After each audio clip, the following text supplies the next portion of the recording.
संजय सिंह ने पीएम मोदी पर साधा निशाना, कहा नरेंद्र मोदी हिंसक विचारधारा को बढ़ाने का काम करते हैं। हाथरस पहुंचे किसान नेता राकेश टिकैत, भगदड़ के दौरान 123 मौत को बताया हादसा। बाल अधिकार आयोग अध्यक्ष ने की प्रेस कॉन्फ्रेंस, बताया हाथरस हादसे में 121 परिवारों के बच्चों को पढ़ाएगी सरकार, हर महीने देगी 2500 रुपए।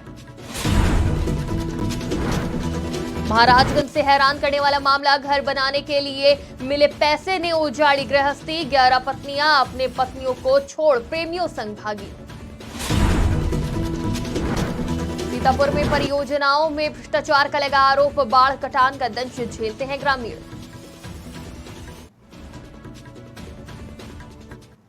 नमस्कार, आज की खबर में आपका स्वागत है। मैं हूं आपके साथ शिखा मेहरोत्रा। रुक करते इस वक्त की उत्तर प्रदेश खबरों की तरफ। आज आप नेता और राज्यसभा सांसद संजय सिंह वाराणसी पहुंचे, काशी विश्वनाथ के दर्शन किए। इस मौके पर उन्होंने बीजेपी और पीएम नरेंद्र मोदी को जम के निशाना साधा। आप नेता ने बताया कि नरेंद्र मोदी हिंसक विचारधारा को बढ़ाने का काम करते हैं, साथ ही कहा कि अंधविश्वास पर रोक लगाने की जरूरत है। देखिए, पूरे देश में जिस तरह से बाबाओं का बाजार विकसित हो रहा है, ये अनियंत्रित बाजार, इसके खिलाफ एक कानून बनाने की जरूरत है। अंधविश्वास को इस तरह से अगर समाज में बढ़ावा दिया जाएगा तो ऐसी घटनाओं पर रोक लगाना बहुत मुश्किल होगा। तो मैं समझता हूं कि पिछले कुछ वर्षों में जो घटनाएं देश भर में हुई हैं, उसको ध्यान में रखते हुए अंधविश्वास के विस्तार पर रोक लगाने का कानून देश में बनना चाहिए। और ऐसे बाबाओं का उद्देश्य क्या है, ये बाबा बाजार चलाने के नाम पे, धर्म के नाम पे जो धंधा कर रहे हैं, इस पर कैसे रोक लगाई जाएगी, इसके बारे में सरकार को जरूर सोचना चाहिए। देखिए, हाथरस में भगदड़ कांड में पुलिस ने 2 और सेवादारों को गिरफ्तार किया है। अब मुख्य आरोपी देवप्रकाश मधुकर सहित 9 लोग गिरफ्तार किए जा चुके हैं। आरोपियों से पूछताछ की जा रही है। वहीं किसान नेता राकेश टिकैत आज हाथरस पहुंचे, जहां उन्होंने पीड़ित परिवारों से मुलाकात की और सरकार से 50 लाख मुआवजे की मांग की है।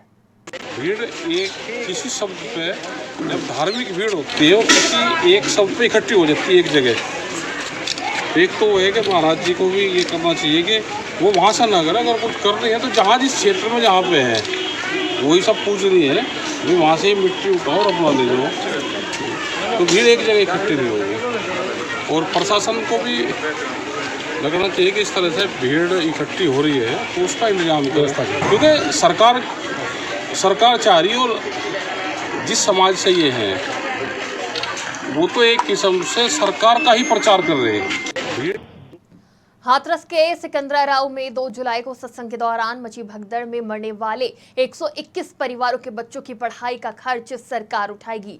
ये बात हाथरस आए उत्तर प्रदेश बाल संरक्षण आयोग के अध्यक्ष डॉक्टर देवेंद्र शर्मा ने कही है। डॉक्टर देवेंद्र ने प्रेस कॉन्फ्रेंस करके इसकी जानकारी दी है। हाथरस आने के दौरान डॉक्टर देवेंद्र सुखना गांव भी पहुंचे और पीड़ित परिवारों से मुलाकात की। उन्होंने बताया कि हादसे में जिन्होंने अपनों को खोया है, उनमें से 2 परिवार सुखना में भी रहते हैं।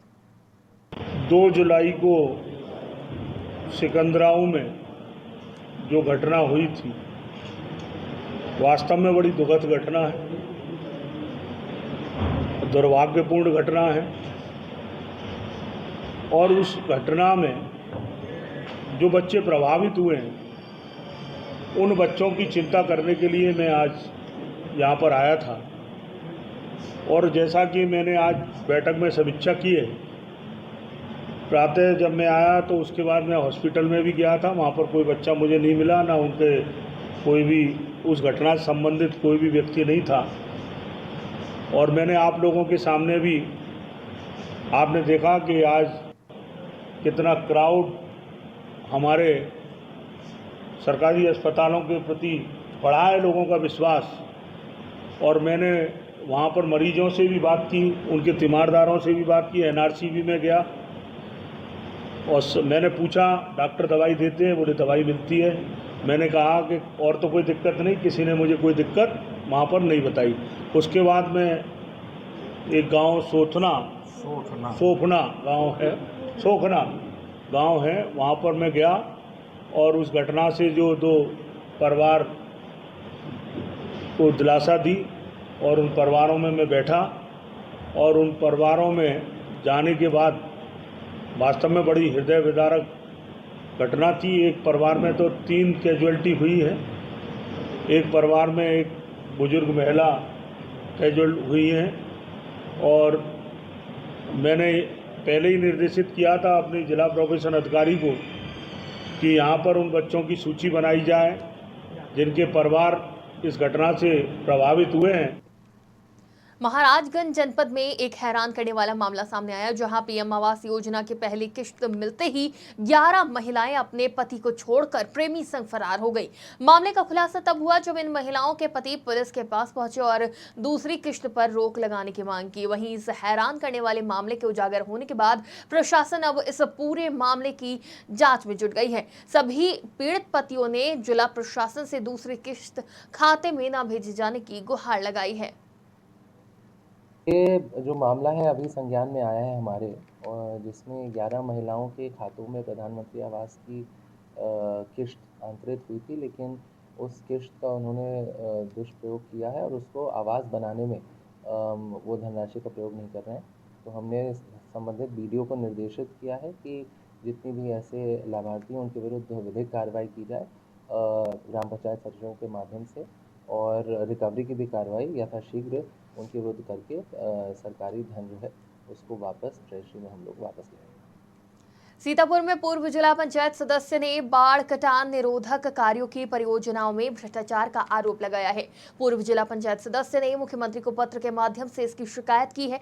सीतापुर के ब्लॉक बेहटा स्थित मीतमऊ, नकहा और रोहिया गांव में बाढ़ और कटान की सुरक्षा के लिए बाढ़ कटान निरोधक कार्य कराया गया था। वहीं प्रतिवर्ष बाढ़ कटान की विभीषिका का दंश यहाँ के ग्रामीण झेलते हैं।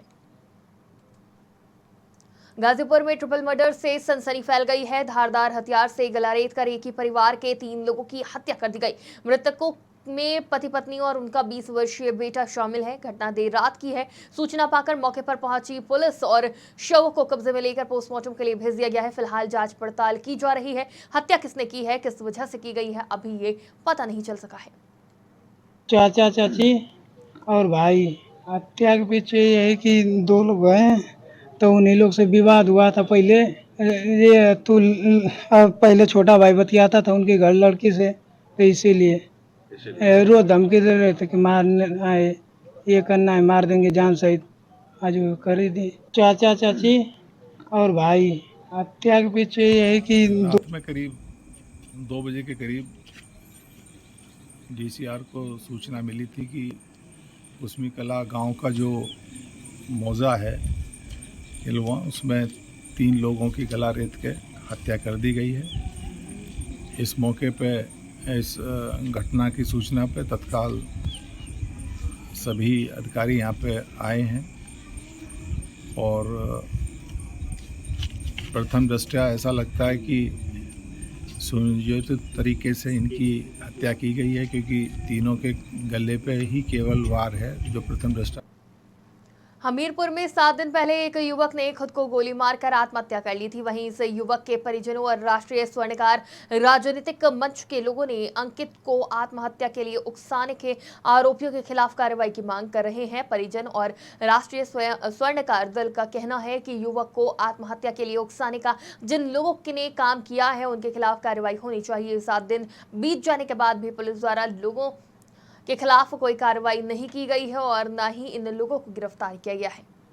देखिए, भरुआ सुमेरपुर में हुई इसको हत्या ही माना जाएगा। ये भी आज से 10 दिन पहले मोंटी सोनी ने भी गोली मारकर आत्महत्या कर ली और ये इनके बाप खड़े हुए हैं। क्योंकि हम एक ऐसी जंग लड़ रहे हैं कि 10 दिन से माँ बाप इनके बेहद परेशान हैं और प्रशासन कोई सुनवाई नहीं कर रहा है। सुमेरपुर इंस्पेक्टर की इतनी लचर कार्रवाई है कि हम लोग बेहद परेशान होकर आज एसपी कार्यालय पर ज्ञापन देने आए थे।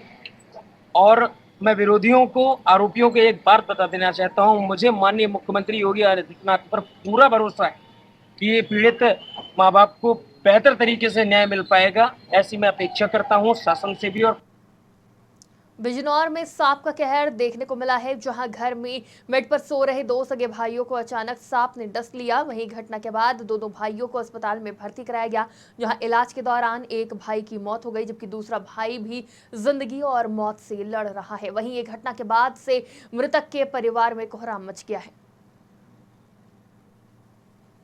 आगरा के रहने वाले मर्चेंट नेवी में चीफ इंजीनियर की चीन में तैनाती के दौरान मौत हो गई थी। बड़ी जद्दोजहद के बाद उनका पार्थिव शरीर रविवार दोपहर एम्बुलेंस से दिल्ली से आगरा पहुंचा। मृतक के परिजनों ने हत्या की आशंका जताई है, जहां परिजनों की मांग पर एक्सपर्ट पैनल से शव का पोस्टमार्टम कराया जा रहा है। स्वर्गीय अनिल श्रीवास्तव जी, जो कि इंजीनियर थे मर्चेंट नेवी में, चाइना में पानी के जहाज़ पर उनकी मृत्यु हुई है जी, जैसा कि उनकी वाइफ को जानकारी हुई 25 दिन पहले, और उसके बाद लगातार आगरा के लोकप्रिय सांसद प्रोफेसर एसपी सिंह बघेल लगातार उनके प्रयासों से, विदेश मंत्रालय के प्रयासों से, क्योंकि पहले चाइना ने बोल दिया था कि हम उनकी बॉडी का दाह संस्कार वहीं करेंगे, लेकिन उनकी वाइफ के मना करने के बावजूद आदरणीय एसपी सिंह बघेल जी ने लगातार विदेश मंत्रालय से बात करी। विदेश मंत्रालय ने, मोदी जी की सरकार ने लगातार बात करी और चाइना से वो शव आज 25 दिन बाद आगरा आया है। और आगरा आने के बाद उनकी धर्मपत्नी की मांग थी कि मुझे ऐसा लगता है कि क्योंकि कंपनी कार्डिक अरेस्ट बता रही है और मुझे लगता है कि उनकी हत्या हुई है किन्हीं कारणों से, क्योंकि वो मेडिकली बिल्कुल फिट थे, तो उसकी सही तथ्यों पर जांच हो, सही जानकारी के लिए, क्योंकि एक बार पोस्टमार्टम हो जाएगा, पोस्टमार्टम के माध्यम से ये जानकारी हो जाएगी कि उनकी मृत्यु हुई है या हत्या हुई है, उनके साथ कुछ मिस हैपनिंग हुई है। तो उसी कारणों को जानने के लिए आज पोस्टमार्टम गृह पर उनकी बॉडी लाई गई है, उनका शव लाया गया है और 1 घंटे के अंदर, क्योंकि स्पेशल पैनल द्वारा, वीडियोग्राफी द्वारा उनके ये सब का पोस्टमार्टम होगा, उसके बाद सब दाह संस्कार के लिए 4 बजे हरीशचंद मोजदाम जाएगा। स्वर्गीय जून महीने में प्रचंड गर्मी पड़ने के बाद जुलाई महीने में वर्षा होने से लोगों को राहत तो मिल रही है, लेकिन कई मोहल्ले में बरसात का पानी रुकने और घरों के अंदर जाने से काफी दिक्कतों का सामना करना पड़ रहा है। कुछ ऐसा ही हाल गोरखपुर के साकेत नगर मोहल्ले का है। इस घर में पानी की निकासी सही से ना होने की वजह से बरसात का पानी कई लोगों के घरों में घुस जाता है, जिससे उन्हें काफी दिक्कतों का सामना करना पड़ता है। जितने भी खाली प्लाट हैं जो है, ये लोग कभी अपनी बाउंड्री भी नहीं कराए हैं और सारे मोहल्ले के लोग जो है बहुत ही परेशान है। सारे मोहल्ले में पानी घुस जा रहा है, बीमारियां हैं, आरओ भी नहीं चल रहा है। जो है अभी इतनी दिक्कतें हैं कि जो है सारा पानी उधर से आकर के यहाँ जा रहा है, फिर घर में घुस जा रहा है। जो है यहाँ तक मकान गिरने की भी संभावना है, तो घर में पानी घुस गया है सबके अंदर। इससे भी नाली की भी समस्या है, ये भी जिनका है आज तक भी बाउंड्री तक नहीं कर पाया। रायबरेली में भाजपा नेता और जिला पंचायत अध्यक्ष रंजना चौधरी पुलिस पर गंभीर आरोप लगाए हैं, जिसके बाद जिला पंचायत अध्यक्ष रंजना चौधरी ने कोतवाली गेट के सामने सड़क पर धरने पर बैठ गई। रंजना चौधरी ने कहा, पुलिस हर मामले में केवल रिश्वत ढूंढती है। हालांकि कोतवाल के कार्रवाई के आश्वासन के बाद धरना समाप्त कर दिया गया। मैं काफ़ी दिनों से यहाँ के गरीबों की मैं समस्याएं सुनते तंग आ गई। बराबर मैं कोतवाल के संपर्क में थी, बात करती थी कि गरीबों की सुनी जाए, लेकिन गरीबों की कहीं सुनी नहीं जा रही थी। मुझे मजबूरन 1 महीने के बाद मुझे आना पड़ा यहाँ, क्योंकि हमारे लोग बहुत परेशान रहते हैं। मैं उनकी समस्या सुनते परेशान थी। यहाँ उन्हें कोई न्याय नहीं मिलता है। जैसे हमारे यहाँ ऊंचाहार कंदराव में भीमराव अम्बेडकर की मूर्ति तोड़ी गई है, उसमें कोई भी कार्रवाई नहीं की गई। 7 जुलाई को देर शाम मुहर्रम का चांद देखते ही मिर्जापुर में ढोल नगाड़ों के साथ बड़े चौक से करबला से मिट्टी लाने का सिलसिला शुरू हुआ। आज के बाद बारी बारी सभी चौक के ताजियादार करबला से मिट्टी लाकर इमाम चौक पर रखेंगे। इस्लामिक धर्म के अनुसार मुहर्रम साल का पहला महीना होता है, जो वहीं चांद दिखने के साथ ही नए महीने की शुरुआत होती है। इस बार मुहर्रम 17 जुलाई को पूरे देश में मनाया जाएगा। मुहर्रम का चांद देखने के बाद ही बाद नमाज इशा यहाँ मिट्टी लेने का जुलूस जो है करबला इमाम बाड़ा पे जाता है। ये एक रस्म है कि करबला जाते हैं, मिट्टी लेकर आते हैं और उसके बाद से मुहर्रम के प्रोग्रामों की शुरुआत। यहाँ इमाम चौकों पर नज़र नियाज, जलसा और ज़िक्र शहदाए करबला रज़ी अल्लाह ताला अन्हु, इसके अलावा घरों में मजलिसों का इनेकाद किया जाता है। रायबरेली में मानसून की पहली बारिश के बाद रेलवे स्टेशन के प्लेटफॉर्म नंबर 1 पर शेड के बीच से तेज पानी गिर रहा था, जिसका एक वीडियो सोशल मीडिया पर वायरल हो रहा है। प्लेटफॉर्म पर बने शेड में लगे पाइप के चोक होने की वजह से पानी ओवरफ्लो होकर बहने लगा। वीडियो वायरल होने के बाद रेलवे प्रशासन ने मजदूर लगाकर ड्रेनेज सिस्टम सही कराने का कार्य शुरू कर दिया। फिलहाल रेलवे विभाग की लापरवाही की वजह से पानी ओवरफ्लो होकर प्लेटफॉर्म पर गिरने लगा था। उत्तर प्रदेश की खबरों में फिलहाल इतना ही। देश और दुनिया की तमाम खबरों के लिए देखते रहिए आज की खबर।